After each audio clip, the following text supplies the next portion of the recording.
Study IQ IAS, अब तैयारी हुई अफोर्डेबल। नमस्कार दोस्तों, कैसे हैं आप लोग। मैं सूरज चौधरी स्टडी IQ PCS पर आप सभी का हार्दिक स्वागत करता हूं। लास्ट सेक्शन में हम लोगों ने चर्चा की थी भारत के संविधान में दिए गए प्रावधानों की, और वो प्रावधान नागरिकता से जुड़े हुए प्रावधान थे। इसके बाद हम लोगों ने ये भी देखा कि नागरिकता को लेकर के ब्रॉड प्रावधान भारत के संविधान में नहीं है। ये सभी शक्तियाँ भारत के संविधान ने देश की संसद के ऊपर छोड़ दी है कि वो चाहें तो इसमें समय के अनुसार कानून बना सकते हैं। अब संसद ने कानून बनाया जिसको आप सिटीजनशिप एक्ट के नाम से जानते हैं। सिटीजनशिप एक्ट 1955 या फिर हिंदी में नागरिकता अधिनियम 1955 भारत के अंदर लेकर के आया गया। अब ये अधिनियम आया तो समय समय पर इसमें आवश्यकता पड़ी बदलाव की, और वो बदलाव भी हम लोगों ने किए थे। लेकिन अगर हम कुछ और चीज़ें देखें, जैसे कि कुछ एक मुद्दे हैं जिनकी वजह से भी एक बार बदलाव भी करना पड़ा, और कई बार ये अप्रोर यानी कि देश के अंदर बहुत हो हल्लड़ वाला माहौल भी रहा था, आपने देखा भी होगा। अब हम ये चर्चा किसकी करने वाले हैं? हम लोग चर्चा करने वाले हैं देश के अंदर नॉर्थ ईस्ट की। असम, जैसे आज के टाइम पर असम एक अलग से राज्य है, पहले 7 राज्यों से मिलकर के बनता था। ये बात मैं कई बार दोहरा चुका हूँ। तो असम के अंदर कहानी क्या पड़ती है कि असम का बॉर्डर देखेंगे तो बांग्लादेश के क्षेत्र से जुड़ा हुआ बॉर्डर आ जाता है उसका, ठीक है, समझ रहे हैं मेरी बात को। अब वहाँ हुआ क्या था, देखो इस चीज़ को समझ लिया आप कि असम का अब एक अपना कल्चर था। अब उस कल्चर को वो लोग जी रहे थे, लेकिन धीरे धीरे वहाँ पर कल्चर के अंदर इन्वेजन होना शुरू हो जाता है। अब ये इन्वेजन ऐसा नहीं कि पहला विदेशियों के द्वारा ही था, भारतीयों के द्वारा भी था। भारतीयों के द्वारा कैसे? भाई हमारे बंगाल के, बिहार के लोग भी असम के अंदर गए, और फिर धीरे धीरे देखने को मिला कि वहाँ पर कल्चर को डाइवर्ट, थोड़ा सा उसका छेड़छाड़ होने लगी। अब इसको लेकर के अंग्रेज सरकार ने एक कानून बनाया जिसको आप कहते हैं ILP लागू किया। हालांकि उनका कल्चर से लेना देना नहीं था, उनका काम था अपने कमर्शियल इंटरेस्ट को फुलफिल करना, व्यापार हमारा बढ़िया चले, उसके लिए जो कानून बनाना चाहेंगे वो बनाएंगे, वो उन्होंने किया। लेकिन जैसे ही ब्रिटिश एरा समाप्त होता है तो ILP भारत से चला जाता है। अब जब ये चला जाता है तो यहाँ पर 2 प्रकार का इन्वेजन आपको देखने को मिलता है। एक तो भारतीयों का, यानी कि हमारे देश क्षेत्र के लोग भी वहाँ पर गए, और दूसरा जो इम्पोर्टेंट है, जो हमको समझना है, वो है बांग्लादेश के लोगों का। अब ये बांग्लादेश का क्यों था? क्योंकि हम सभी को पता है कि वहाँ पर समस्या क्या थी कि पहले, आज के टाइम पर तो ये बांग्लादेश है, पहले ये ईस्ट पाकिस्तान के नाम से जाना जाता था। अब सत्ता का संघर्ष ईस्ट पाकिस्तान और वेस्ट पाकिस्तान के अंदर बैठे लीडर्स के बीच में। शेख मुजीबुर रहमान बांग्लादेश के लीडर बने, जो बाद में उन्होंने एक आंदोलन को लेड किया। अब उस आंदोलन की लीडरशिप को रिकॉग्नाइज करने से वेस्टर्न पाकिस्तान ने मना कर दिया, तो वहाँ पर एक ऑपरेशन सर्च लाइट लॉन्च किया गया, और कई प्रकार से अत्याचार वहाँ पर किए गए। हालांकि हम उस डिटेल में नहीं जाना है, आप समझ लीजिए कई प्रकार के अत्याचार वहाँ पर इन लोगों पर किए गए थे। जब ये अत्याचार उन लोगों पर हुए तो वहाँ पर हर प्रकार के लोग, हर वर्ग के लोग, जैसे कि चाहे वो हिंदू वर्ग के लोग हों, चाहे मुस्लिम वर्ग के लोग हों, वो भारत के अंदर पलायन करते हुए आ गए। अब जब ये लोग असम के अंदर आए तो देखिए अल्टीमेट होता क्या है। अल्टीमेट चीज़ हमको देखनी होती है कि किसी भी क्षेत्र के अंदर संसाधन कम होते हैं, यानी कि वहाँ पे मिनरल्स की बात करें या फिर जॉब की बात करें, ज़मीन की आप बात करें, सब कुछ सीमित होता है। और जब सीमित संसाधनों पर असीमित लोग आते हैं तो वहाँ पर फिर क्या होता है, कॉन्फ्लिक्ट होने शुरू हो जाते हैं, और यही कॉन्फ्लिक्ट यहाँ पर देखने को मिलता है। कहने का मतलब इस पूरे खेल के बाद असम के अंदर जो है डेमोग्राफी वो पूरी तरीके से बदल जाती है। असम के कल्चर को लेकर के भी परेशानी होने लग जाती है, और जब ये सारी बातें होती है तो वहाँ पर एक आंदोलन जो है 1979 से लेकर के 85 के बीच में लॉन्च किया जाता है। लगभग 6 साल का ये आंदोलन होता है वहाँ की स्टूडेंट्स यूनियन के द्वारा। और इसके बाद जब ये आंदोलन उग्र होता है तो वहाँ पर राज्य की सरकार और भारत की सरकार को साथ में इन स्टूडेंट्स यूनियन के साथ मिलकर के अग्रीमेंट करना पड़ता है, और उसी अग्रीमेंट को आप असम अकॉर्ड, अगस्त 1985 का अग्रीमेंट है, इसी को आप असम अकॉर्ड के नाम से जानते हैं। इसके अंदर क्या कहा गया?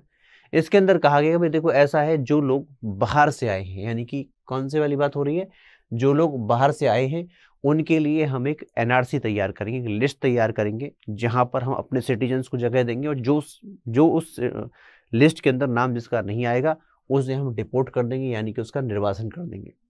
ठीक है, ये एक अग्रीमेंट यहाँ पर तय किया गया जिसको आप असम अकॉर्ड के नाम से जानते हैं।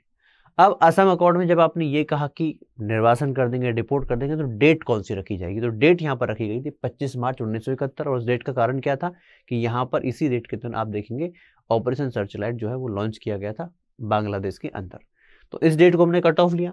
अब इसके अंदर क्या रहा उसको तो समझ लीजिए भाई। जब आप इसको कट ऑफ लेते हो तो समस्या क्या रही, होता क्या है कि आप नागरिकता लेंगे तो क्या करना पड़ेगा, आपके पास पहचान पत्र होना चाहिए, है ना।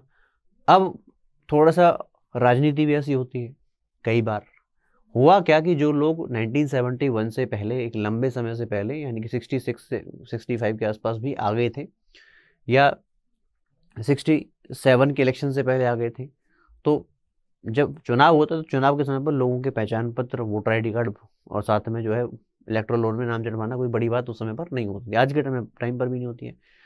तो ये तय किया गया, देखो 1967 में तो चुनाव हुए हैं, आम चुनाव देश के अंदर हुए थे, तो बहुत से लोग तो ऐसे होंगे जिन्होंने अपना वोटर ID कार्ड बनवा लिया होगा और वोट भी दिया होगा, तो उनको भी क्या आप नागरिकता देंगे। तो उसके लिए एक डेडलाइन तय की गई, और डेडलाइन क्या थी, 1 जनवरी 1986 को, 66 को 1 जनवरी 1966 को यहाँ पर डेटा बेस के तौर पर रखा गया। यानी कि ये वो लोग जो 1 जनवरी 1966 से पहले आए हैं, उनको तो बिना सोच समझे, जो भारत के अंदर रह रहे हैं, असम के अंदर रह रहे हैं, उनको नागरिकता दे दी जाएगी। लेकिन जो 1 जनवरी 1966 के बाद आए हैं और 25 मार्च 1971 से पहले आए हैं, उनको रिकॉग्नाइज किया जाएगा फॉरेनर्स एक्ट के अंतर्गत, और रिकॉग्नाइज करते हुए बाद में जो है उनको नाम को लेकर के निर्णय लिया जाएगा। ये बात यहाँ पर तय होती है। और जो लोग 25 मार्च 1971 के बाद आए हैं, उनके लिए कोई जगह नहीं, उनको तो बाकायदा डिपोर्ट कर दिया जाएगा। ये इस अकॉर्ड के अंदर तय किया गया। अब जब ये सब तय किया गया तो मतलब क्या था कि हम लोग यहाँ पर NRC की बात कर रहे हैं, नेशनल रजिस्टर ऑफ सिटीजन्स, ये तैयार किया जाएगा। इसका मतलब क्या है, इसका मतलब ये है कि जो भी असम के अंदर भारतीय नागरिक है उनको इस रजिस्टर के अंदर रखा जाएगा, उनका नाम इसके अंदर होगा। अगर हम पैन इंडिया ऐसे किसी रजिस्टर की बात करें, ऐसा कोई काम पहले हुआ है तो वो पूरे भारत के लिए 1951 के अंदर हुआ है, जिसके अंदर अगर हम उसके बाद देखें तो कोई भी NRC पैन इंडिया लेवल पे तो नहीं हुआ है। लेकिन असम के लिए बात करें तो असम के लिए 25 मार्च 1971 की डेट जो है वो NRC को लेकर के दी गई। अब जब ये असम अकॉर्ड होता है तो इसके बाद जो है देश के अंदर नागरिकता अधिनियम, सिटीजनशिप एक्ट 1955 के अंदर भी एक अमेंडमेंट किया जाता है, और अमेंडमेंट करते हुए एक आर्टिकल 6A इस अधिनियम के अंदर जोड़ दिया जाता है। और एक इसके लिए था, बेसिकली उन लोगों के लिए था जो असम के अंदर इलीगल माइग्रेंट या जो लोग बाहर से आए थे, या फिर उनको कैटर करने के लिए इस चीज को बनाया गया था। अब ये अमेंडमेंट क्या कहता है, आर्टिकल 6A क्या कहता है, ये section 6A, not article, section 6A क्या कहता है। सेक्शन 6A कहता है कि देखो, जो लोग 1 जनवरी 1966 से पहले आए उनको तो हम नागरिकता दे देंगे, कोई समस्या वाली बात नहीं है। लेकिन जो लोग 1 जनवरी 1966 और 25 मार्च 1971 के इस पूरी डेट की 1 जनवरी 1966 के बाद और 25 मार्च 1971 से पहले आए हैं, तो उनको जो है क्या किया जाएगा, रिकॉग्नाइज किया जाएगा, उनका नाम इलेक्टोरल रोल से काट दिया जाएगा, और है भी तो उनका नाम वहां से काट दिया जाएगा, और फिर उनको 10 साल के लिए भारत के अंदर तो वो रहेंगे, भारत की नागरिकता भी उनको मिलेगी, लेकिन 10 साल तक उनको वोटिंग राइट नहीं होगा। बाकी जो भारतीय नागरिकों को अधिकार है वे सभी अधिकार उनको रहेंगे, तो उनके लिए ये प्रावधान किया गया। ठीक है जी, तो ये सारे प्रावधान यहाँ पर किए गए थे इस आर्टिकल 6A में। जो मैंने अब सिटीजनशिप एक्ट मैंने आपको पढ़ाया, तो मैंने कहा था कुछ चीज़ें इसमें बदलाव हुई है, तो वो मैं आपको धीरे धीरे बताता चला जाऊंगा। अब आपके लिए एक इन्फॉर्मेशन, जो बच्चे UPSC IAS PCS की तैयारी करना चाहते हैं उनके लिए लाइव कोर्स पहली बार स्टडी IQ लेकर के आया है। अब लाइव को देखो, हम लोग अब क्या कर रहे हैं, हम लोग अभी वीडियो, रिकॉर्डेड वीडियो जो आपको मिल जाती है, जैसे मैंने आज शूट किया, कल वो वीडियो आपको प्रीमियर हो जाएगा आपके सामने।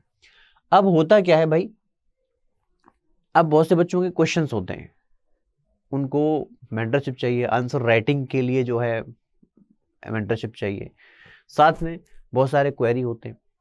तो लाइव क्लास में आप टीचर से डायरेक्ट इंटरेक्ट कर सकते हैं, अपने क्वेश्चंस पूछ सकते हैं वहीं इन द क्लास। ऐसा नहीं कि वीडियो के बाद आपको वेट करना पड़ेगा, मेल करना पड़ेगा, नहीं, डायरेक्ट वहीं पर आप क्वेश्चन कर सकते हैं। तो उस चीज़ को ध्यान में रखते हुए हम लोग क्या लेकर के आए हैं, ये लाइव बैच, जो कि 20 जून 2022 को शाम 6 बजे लॉन्च कर दिया जाएगा। वैसे तो उसकी फ़ीस ज़्यादा है, लेकिन अगर आप इस पर ये कोड लगाएंगे तो आपको ये 18,500 रुपये में कोर्स अवेलेबल हो जाएगा। तो अभी अगर आप ये करना चाहते हैं तो ये आपके लिए गोल्डन अपॉर्चुनिटी है, और आप नहीं करना चाहते कोई आपकी जानकारी में, तो आप उसको ये रेकमेंड कर सकते हैं। इसके बाद आता है, हम लोग NRC की बात कर रहे थे, तो मैंने क्या बताया कि यहाँ पर मतलब क्या है कि जो लोग भारतीय नागरिक हैं राज्य के अंदर, उनको इस लिस्ट के अंदर जगह दी जाएगी। ठीक है जी। अब साथ में ये भी कहा गया कि भाई देखो, ऐसा है, आप इसको तैयार कीजिए। अभी 1985 में कहा गया था, ये तैयार हुआ नहीं। बाद में जब सुप्रीम कोर्ट के अंदर एप्लीकेशन लगाई गई तो सुप्रीम कोर्ट ने आदेश दिया और उस आदेश के बाद सन 2013 में ये चीज़ें, उसके बाद ये चीज़ें तैयार होनी शुरू हुई। अब जब एनआरसी की बात आती है, एनआरसी का मतलब क्या था कि जो असम के अंदर जब एनआरसी तैयार होती है तो लगभग 33 मिलियन लोग, उनको ये तय करना था, उनको अपना प्रूफ देना था कि वो असम के नागरिक हैं, यानी कि भारत के नागरिक हैं, नागरिकता का प्रूफ उनको देना था। अब यहाँ पर हुआ क्या कि ये लिस्ट अपडेट की गई और अपडेट करने के बाद रिलीज हुई तो वहाँ पर करीब ये देखने को मिला कि भाई 19 मिलियन लोग इस लिस्ट के अंदर अपना नाम ही दर्ज नहीं करा हुआ है। उनमें बहुत सारे कंट्रोवर्शियल केस थे, लेकिन वो फाइनल लिस्ट नहीं थी, इनिशियल लिस्ट थी। इसकी जो फाइनल लिस्ट है वो फाइनल लिस्ट अभी आनी है, देखो उसके अंदर क्या रहता है। अब ऐसा ही मिलता जुलता एनआरसी से मिलता जुलता आपने एनपीआर सुना होगा। देखिए एनआरसी और एनपीआर में फर्क होता है। एनआरसी क्या है, यहाँ पर एंट्री किसकी होगी, जो भारतीय नागरिक है। एनपीआर नेशनल पॉपुलेशन रजिस्टर, इसमें भारतीय नागरिकों के अलावा विदेशियों की भी एंट्री हो सकती है। इसका फंडा क्या है, इसका फंडा ये रहता है कि जो लोग भारत के अंदर इस समय रह रहे हैं और रहना चाहते हैं, पिछले 6 महीने से रह रहे हैं और अगले 6 महीने तक रहना चाहते हैं, तो उनको एनपीआर के अंदर जो है जगह दी जाती है। एक याद रखना, इसमें भारतीय नागरिकता का कोई लेना देना नहीं है। इसका मतलब क्या है, जो यूजुअल रेजिडेंट हैं, जो भारत के अंदर सामान्य रूप से निवास कर रहे हैं, उन निवासियों को लेकर के एंट्री यहाँ पर की जाती है। बात समझ में आती है? तो ये बात ध्यान रखना। हाँ, ये है कि अगर कोई भी यूजुअल रेजिडेंट भारत के अंदर रह रहा है तो उसके लिए मैंडेटरी है कि वो इसमें जाकर के अपनी एंट्री कराए। अब जब इसको तैयार किया जाता है तो इसको डिफरेंट लेवल पे तैयार करते हैं। जैसे कि अगर हम बात करें बिल्कुल गांव के लेवल से, यानी कि विलेज, सब टाउन, उसके बाद सब district, district, state, national level पर इसको तैयार किया जाता है एनपीआर को। और अगर हम भारत की बात करें तो पिछली बार जब 2011 का सेंसस हुआ था तो उसमें एनपीआर को तैयार किया गया था, बाद में 2015 में इसको अपडेट किया गया था। अब 2021 में कुछ होना था तो वो आपको पता है कोरोना काल हो गया तो वहाँ पर समस्या बन गई, तो वो नहीं हो पाया। तो ये रहा आपका असम अकॉर्ड, एनआरसी और एनपीआर, तीनों को हमने देखा। अगले सेशन में हम लोग चर्चा करेंगे सिटीजनशिप अमेंडमेंट एक्ट की, जो सीएए है उस कैब को लेकर बवाल हुआ था, और उसके बाद पूरा मैं इसको समराइज करूंगा। तो सिटीजनशिप को लेकर कोई भी क्वेश्चन आपका नहीं बचेगा। तो अगर आपको कोई क्वेश्चन है तो आप मुझसे कर सकते हैं, कमेंट बॉक्स में आप लिख सकते हैं। आपका फीडबैक हमारे लिए इंपॉर्टेंट है। तो अगर आपको वीडियो पसंद आए तो लाइक कीजिए, शेयर कीजिए और चैनल को सब्सक्राइब करना मत भूलिए। Thank you so much, bye, धन्यवाद। स्टडी IQ IAS, अब तैयारी हुई अफोर्डेबल।